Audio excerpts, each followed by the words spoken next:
Have you ever been out by the water and wondered what might be lurking beneath? Today we're mixing up a cocktail inspired by the ancient Chattanooga legend of the Tennessee River Serpent. I'm your host, Bella, and this is Cryptic Cocktails.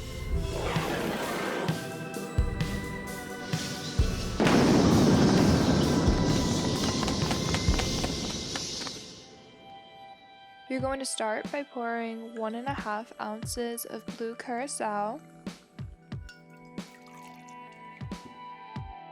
followed by 2 ounces of white rum,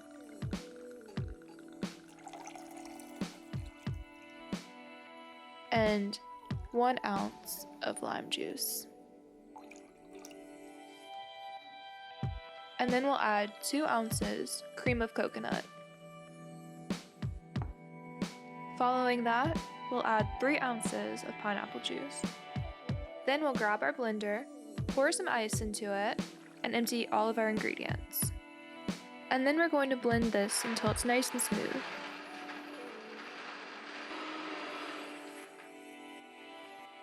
And I will be inviting my friend Quentin up, and we'll be doing a little contest to see who can make the longest lime serpent as the final garnish. Doing what now?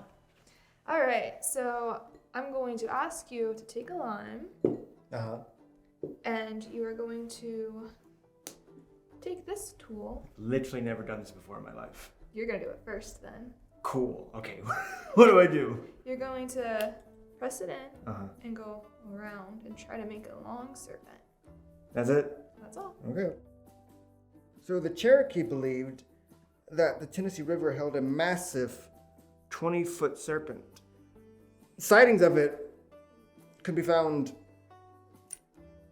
as early as the 1820s by Native Americans, but you also had citizens of Chattanooga who saw it up as far up as the 1880s. Now when they spotted it, they described it as being 20 feet long, but had a blue back and a yellow belly, and had a dog-like face. I'm making a lot of little serpents here. But they described it as being very shy, but it was also very playful. It would sometimes rustle up against the canoes, but never tipping it over. Mm-hmm. But the interesting thing was that anyone who had seen it would die within a year of seeing it. Interesting. I've made a lot of bad snakes. I think it's your turn. I'll try making some snakes now. It's been a long while since anyone's ever seen any sightings of the Tennessee Serpent, but I can tell you about another Cherokee legend. Okay. There's a creek next to the Tennessee River called Suck Creek, and there's a Cherokee legend that there's a spirit fish named the Daqua that would cause a lot of whirlpools because the Suck Creek has a lot of whirlpools in it. Mm-hmm. So they believe that that's the giant mouth of the spirit waiting for any canoe or swimmer or boat just to come right over the whirlpool and suck the person down below. Goodness. Yep. And this is around the same area? It's a few miles, I think, northwest of where the Tennessee River is. And actually, you're doing a lot better than I am. Where the Tennessee River is by Chattanooga. Interesting. And what do you think, caused all these creature legends to arise in this area specifically? I don't know. There's been so many tales of cryptids and mythological creatures all around the South and the North. Well, I guess anywhere in the United States. Yeah. I don't know where it comes from, either from old legends or just people with a lot of time on their hands. Well, thank you so much for sharing that with me. I can't believe how well you are doing that. Thank you very much. I've just got these small little snakes. And you've got... No, wait, I've got a somewhat long one. Yeah, you did great. Unbelievable. All right, we're gonna end them here. And now we have to twirl our little snake. And I'm gonna wrap my serpent to give it its serpent-like shape.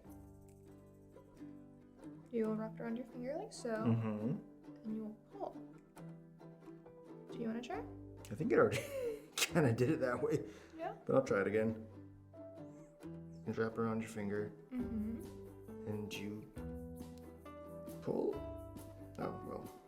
because it's already Alright. spent like. And now we garnish our drink with our serpent.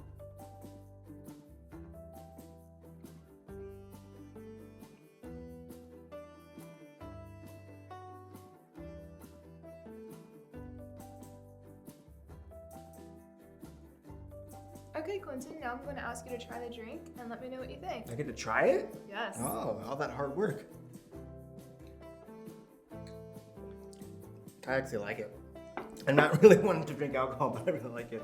Great. What do you notice in it? What notes? I really just taste the pineapple. And I guess a hint of rum. I don't know what rum really tastes like, so I'm just ballparking here. Okay, well, you're right. Yes. Yes. Okay, well, thank you so much for coming on this episode, and I'll see you again next time. I don't have to peel any limes, do I? We'll see about that. Okay. Thank you all for watching this episode of Cryptic Cocktails. Please be sure to like and subscribe, and see you next time.